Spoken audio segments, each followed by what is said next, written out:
A very warm welcome to all of you. Welcome to our YouTube channel Scholars Talk 201. Today we are here to discuss what are the privileges and consequences of using primary data and secondary data in your research work. We are here with our seniors and colleagues who will enlighten us how to use primary data and secondary data and what are their possible outcomes in the sense of its positivity and negativity. Now over to Ravish Bhaiya. He'll discuss the privileges of using primary data. Thank you, Shivani. Today I am going to discuss about what is primary data and what is secondary data. Basically, when we are going for research, we can do the research on several topics या एक any specific topics. तो हम देखेंगे उसमें जो topic रहता है उसका हम प्रॉब्लम जो है उसका सलूशन के लिए जाते हैं. उसमें ये देखा जाता है कि हम जो भी रिसर्च टॉपिक लिए हैं अपना उसमें उसमें पॉइंट आता है जिसमें डाटा कलेक्शन का आता है. जब भी हम उसका सॉल्यूशन निकालते हैं उस रिसर्च का जो भी हम उसका कंक्लूजन निकालेंगे उसमें उस प्रोसेस थ्रू एक आता है पॉइंट जिसमें डाटा कलेक्शन होता है. डाटा कलेक्शन बेसिकली 2 मेथड से होता है. एक होता है प्राइमरी मेथड होता है और एक होता है सेकेंडरी मेथड होता है. और ये 2 ही सोर्स बेसिकली यूज होते हैं किसी रिसर्च में जिससे हम जो है डाटा कलेक्ट करते हैं और अपने रिसर्च का जो है प्रॉब्लम जो सॉर्ट आउट करते हैं. तो हम बेसिकली बात करने वाले प्राइमरी डाटा पे. तो primary data basically first hand information होता है एंड ये डायरेक्टली जो है questionnaire interview and action research ethnographic research ये सब आप लोग सुने होंगे इन सबसे कलेक्ट किया जाता है. बेसिकली प्राइमरी डेटा जो वो यूज़फुल डेटा होता है क्योंकि ये रिसर्चर जो है डायरेक्टली उस पॉपुलेशन से कलेक्ट करता है जहाँ पे उसकी ज़रूरत होती है, जहाँ से उसकी ज़रूरत होती है. तो एक तरह से हम कह सकते हैं प्राइमरी डाटा जो होता है ये मोस्ट रिलायबल सोर्स होता है ये किसी डाटा को कलेक्ट करने की. तो बेसिकली हम बात करेंगे इसके एडवांटेज क्या है प्राइमरी डाटा के. प्राइमरी डाटा के एडवांटेज बेसिकली आप सबसे बड़ा एडवांटेज ये होता है कि ये रिसॉल्व करता है किसी स्पेसिफिक इशू या प्रॉब्लम को.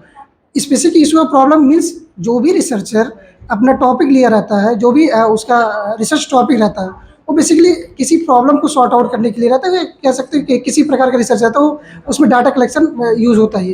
तो फिर जब हम डाटा कलेक्ट करेंगे रिसर्चर डायरेक्टली उसी पॉपुलेशन को अप्रोच करता है जहाँ से उसका प्रॉब्लम जो है सॉर्ट आउट होता है.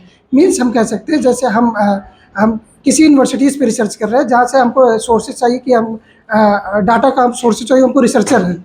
तो हम जो है यहाँ पे हम डायरेक्टली जो है जाके रिसर्चर से हम वो अपने डाटा ले सकते हैं. तो ये सबसे बड़ा ये स्पेसिफिक इशू के प्रॉब्लम को सॉल्व आउट करता है. और सेकेंडली दूसरी बात हम कर सकते हैं कि ये अप टू डेट इन्फॉर्मेशन रहता है. मीन्स आप सेकेंडरी डेटा में जाएंगे तो वो ऑलरेडी सोर्सेज रहता है जो पहले यूज़ किया जा चुका होता है. लेकिन आप जब प्राइमरी में आएंगे तो आप डायरेक्टली जब अप्रोच करेंगे तो वो वहाँ से आपको अप टू डेट इन्फॉर्मेशन मिलेगा. मीन्स लेटेस्ट इन्फॉर्मेशन मिलेगा. और ये जो है कि मतलब ये भी एक एडवांटेज हो गया. और तीसरा इसका एडवांटेज होगा प्राइमरी डेटा का ये बेटर एक्यूरेसी प्रोवाइड करता है. मीन्स आप जहाँ से भी डाटा कलेक्ट करेंगे वो आप पर्सनल इंटरव्यू के थ्रू भी कर सकते हैं, क्वेश्चनर के भी थ्रू कर सकते हैं या सर्वे कर सकते हैं. तो आप डायरेक्टली जो है रिस्पोंडेंट से अप्रोच करके आप जो है एक जो एक्यूरेट इन्फॉर्मेशन है उसको ले सकते हैं. मीन बेटर एक्यूरेसी रहती है. और इसमें अभी हमने बताया कि ये स्पेशल प्रॉब्लम को सॉल्व आउट करता है और इस पर ये बेटर एक्यूरेसी रहता है. और ये भी होता है कि ये रिसर्चर के कंट्रोल में रहता है. इसका मतलब आप समझते हैं ये भी एक बहुत बड़ा एडवांटेज है. सेकेंडरी डाटा जो होता है बेसिकली उसमें देखेंगे जो भी ऑलरेडी डाटा जो होता है फाइंड आउट रहता है वो आप जर्नल्स में या किसी थीसिस ही ले लीजिए उसमें पड़े रहते हैं, वहाँ से डाटा करके कलेक्ट रहते हैं. तो वो लेटेस्ट नहीं रहता है. लेकिन यहाँ पे जब भी आप प्राइमरी डाटा कलेक्ट करने जाएंगे तो वहाँ पे रिसर्चर्स का कंट्रोल रहता है. मीन्स आप जो है अपने हिसाब से मैनिपुलेट करके जो भी आपको अपने प्रॉब्लम को सॉर्ट आउट करना है, जो भी आपको इन्फॉर्मेशन चाहिए उसको आप फाइंड आउट कर सकते हैं. इसका सबसे बड़ा एडवांटेज प्राइमरी डाटा का ये भी होता है. तो आगे हम प्राइमरी डाटा के डिसएडवांटेज से बात करने के लिए हमारी सीनियर है शिवानी दीदी, ये बताएंगे आपको.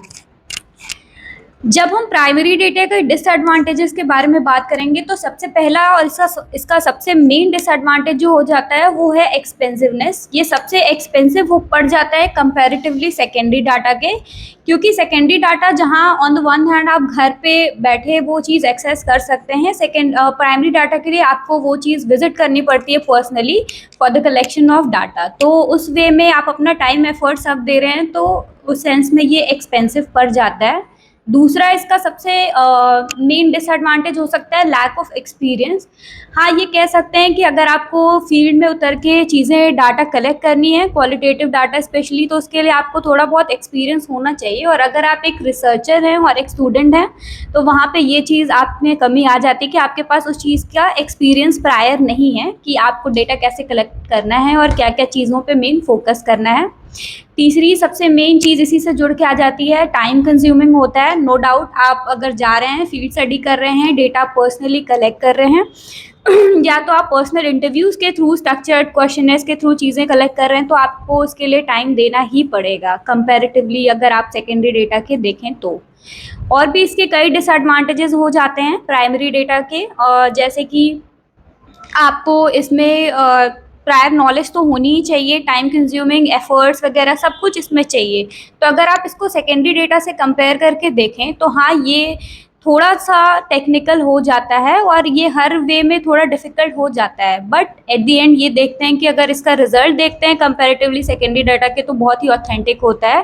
That's why people nowadays they choose primary data based research comparatively to secondary data based research. अब हम बात करेंगे सेकेंडरी डेटा रिसर्च की, जिस पे हमें एनलाइटन करेंगी हमारी colleague Aparna ji. Okay. Hello everyone. As already primary data क्या होता है, कहाँ से कलेक्ट होता है, उसके एडवांटेजेस और डिसएडवांटेजेस क्या हैं ये हमने समझ लिया। हम डिस्कस करेंगे सेकेंडरी डेटा के बारे में।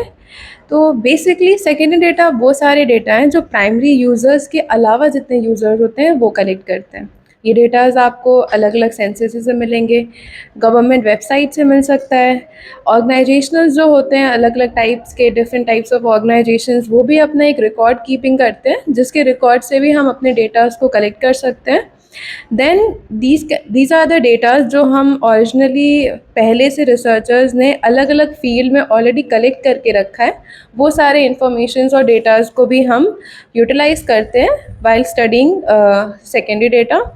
वेबसाइट डेटाज हो गई, आर्टिकल्स हो गए, वो सारे जर्नल्स जो ऑलरेडी पब्लिश्ड होते हैं। सेकेंडरी डेटाज को यूज़ करने वाले वो सारे यूज़र्स इन सारे सोर्सेज को यूटिलाइज़ कर सकते हैं। अगर हम बात करेंगे सेकेंडरी डेटा के एडवांटेजेस की, तो पहला जो हमारा एडवांटेजेस है वो ईजी ऑफ एक्सेस है। And we can say ease of access इसलिए है क्योंकि सारे डेटा जो हमें सेकेंडरी डेटा के सेकेंडरी पर्पस के लिए ज़रूरत पड़ती है वो सारे डेटा हमें ऑलरेडी अवेलेबल रहते हैं, हमारे पास इंटरनेट का सोर्स है। And that we can say is a major advantages for secondary users कि उन्हें जो भी डेटा चाहिए वो एक जगह बैठ के, एक टेबल पे बैठ के, एक ऑफिस में बैठ के वो सारे डेटास को एक्सेस कर सकते हैं। जैसे हमने पढ़ा था कि वेबसाइट्स हो गई, ऑफिशियल आईडीज़ हो गई गवर्नमेंट्स की, ऑर्गेनाइजेशनल वेबसाइट्स हो गई, रिकॉर्ड कीपिंग हो गया, बुक कीपिंग हो गई, ये सारे डेटा हम एक जगह बैठकर उन सारे इन्फॉर्मेशंस को एक्सेस कर सकते हैं। इन कंपैरिजन की प्राइमरी डेटास को सेम इन्फॉर्मेशन कलेक्ट करने के हमें अलग अलग फील्ड वर्क करना होगा। सेकेंड एडवांटेजेस की हम बात करेंगे। सो सेकेंडरी डेटा के केस में it is of low cost और we can say for free. जो भी डेटा या इंफॉर्मेशन हम secondary users as a secondary users collect कर रहे हैं वो सारे डेटा या हमारे लिए लो कॉस्ट के होते हैं या ऑलमोस्ट फ्री होते हैं, क्योंकि उनको एक्सेस करने के लिए हमें अलग से कोई फ़ंड या अलग से कोई टाइम या अलग से कोई कॉस्ट नहीं इंकर करना होता। Then the other advantage is time savings. Similarly, just because हमें फील्ड वर्क नहीं करना होता, जो भी डेटा है वो हमें ईजिली एक्सेस हो जा रहा है, तो उससे हमारा टाइम भी काफ़ी सेव हो रहा है in comparison to primary data जो काफ़ी टाइम टेकिंग होता है। Then as we can say it is not complex or we can say very easy to use. Secondary data complex नहीं होते क्योंकि जहाँ से भी हम डेटा ले रहे हैं वो ऑलरेडी सर्टिफाइड होता है, तो हम उसे कॉम्प्लेक्स भी वो काफ़ी सिंपल होता है in terms of primary data, और हम उसे एक्सेस के साथ साथ उसको यूज़ करना भी हमारे लिए काफ़ी ईजी रहता है। देन सेकेंडरी डेटा के केस में अगर हम एडवांटेजेस बोलेंगे तो एक it helps in generating new insights. जो भी प्राइमरी डेटा हमारे पास पड़ा है, जो दूसरे यूज़र्स ने या प्राइमरी रिसर्चर्स ने कलेक्ट किया है, उस डेटा को यूटिलाइज करके हम एक उनसे इंफॉर्मेशन जनरेट कर सकते हैं जो हमें फ्यूचर के लिए इंसाइट्स प्रोवाइड करेंगे। हमारे पास इंफॉर्मेशंस क्योंकि प्रायरली अवेलेबल रहती हैं, तो जो अवेलेबल डेटा है हमारे पास वो पास्ट ईयर रिकॉर्ड्स, उस रिकॉर्ड्स को हम एनालाइज करके हम अपना फ्यूचर इंसाइट प्रेडिक्ट कर सकते हैं। देन अगर एडवांटेजेस की बात करेंगे तो in comparison to primary data, secondary data के केस में हम अपना सैम्पल साइज़ काफ़ी लार्ज रख सकते हैं। प्राइमरी डेटा में हमारे पास टाइम कंस्ट्रेंट होता है, फील्ड कंस्ट्रेंट होता है, जो हमारी सेकेंडरी डेटा के केस में काफ़ी सिंप्लीफाइड है। तो हम अपना सैम्पल साइज़ और अपने जितने भी पैरामीटर्स हैं उनको काफ़ी लार्ज नंबर में रख सकते हैं। Another major advantages of secondary data is longitudinal analysis. हम जितने भी एनालिसिस अपने रिसर्च में करेंगे, अगर हमारा सेकेंडरी डेटा है तो जो टाइम पीरियड होता है वो हम लार्जर पीरियड के लिए रख सकते हैं। प्राइमरी के केस में हमारा काफ़ी कंस्ट्रेंट होगा कि हम max to max 3 to 4 years ही कर सकते हैं, क्योंकि उतना ही डेटा हमारे पास कलेक्ट करने को और एनालाइज करने के लिए टाइम रहता है या समय रहता है। इन कंपैरिजन सेकेंडरी डेटा हम लॉन्गिट्यूडनल एनालिसिस कर सकते हैं, क्योंकि हमें ईजिली ओवर इंटरनेट लास्ट के 15 years, 10 years, 20 years and more than that data available access कर सकते हैं। And one of the or we can say the last but not the least advantages is it is easy for anyone else. That is कि इस secondary data को कोई भी utilise कर सकता है, कोई भी यूज़ कर सकता है। इसके लिए प्रायर जो भी रिसर्चर्स हैं उनको क्वांटिटेटिव या क्वालिटेटिव एनालिसिस करने की ज़रूरत नहीं है, या फिर उनको एडवांस नॉलेज की ज़रूरत नहीं है, जो हमें प्राइमरी डेटा में काफ़ी ज़्यादा ड्रॉबैक होता है। Since we don't have a knowledge about qualitative और क्वांटिटेटिव, तो प्राइमरी के केस में रिसर्चर्स के पास ये बहुत ही बड़ा ड्रॉबैक है। सेकेंडरी के केस में क्योंकि हमारे डेटा पहले से एनालाइज्ड होते हैं, जिसको लेके हमें सिर्फ उसको स्टडी करना होता है, उससे आउटकम्स निकालने होते हैं, इनसाइट्स, तो यहाँ पर सेकेंडरी डेटा के केसेस में जो यूज़र्स हैं उनको ज़रूरी नहीं है कि वो कुछ एडवांस नॉलेज रखें। बेसिकली एनीबडी, एनी यूजर्स और any researchers can utilise secondary data. Next will move on to disadvantages of secondary data, जो हमें एनलाइटन करेंगे टीचर। Thank you Aparna. आज हम लोग बात कर रहे थे advantage, disadvantage, primary data and secondary data.